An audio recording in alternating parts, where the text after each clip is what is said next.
السلام عليكم ورحمة الله تعالى وبركاته. كما راكم تلاحظون أنا اليوم جيتكم راح نعمل معكم لي كورني بالعجينة المورقة اللي كنت عملتها معكم من قبل.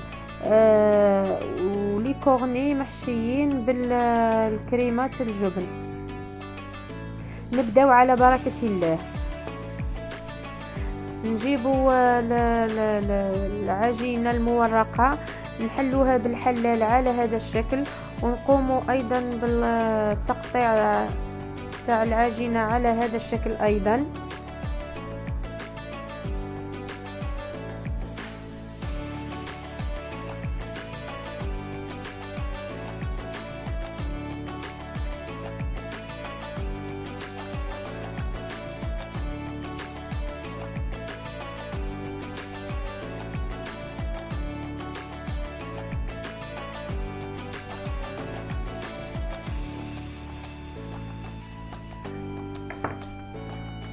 كما راكم تلاحظون انا نجيب لي مول تاع الكورني، من بعد ما نوضع العجينه عليهم وندورها بشكل دائري عليهم حتى نتحصل على هذو لي كورني كما هو موضح لكم في الصوره.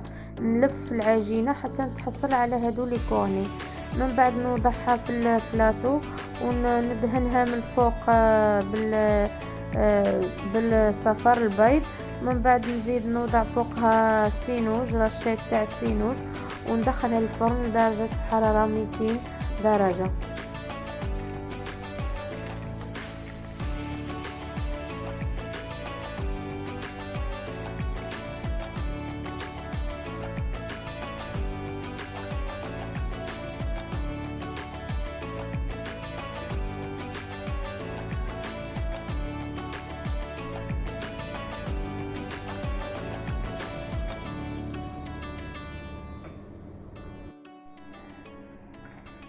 هنا كما راكم تلاحظون انا طابولي لي كورني تاعي تحصلت على هذا الشكل كما راكم تلاحظون.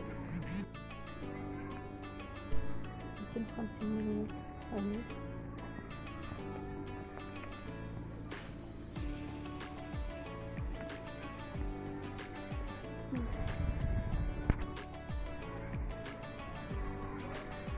هنا نروح معكم نعمل كريمة الجبن للحشو تاع لي كورني هادو.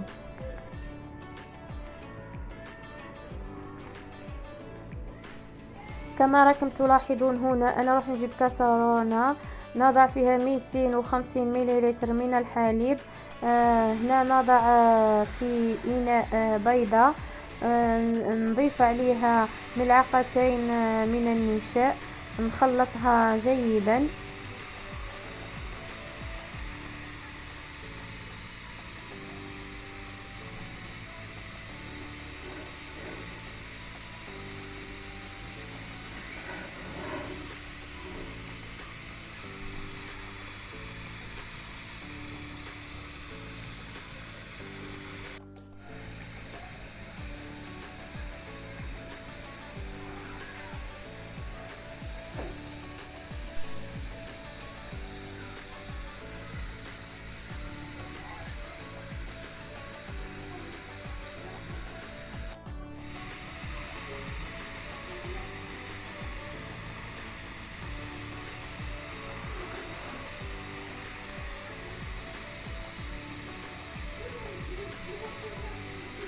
من بعد ما نخلطها مليح نوضع ايضا ملعقة من القشطة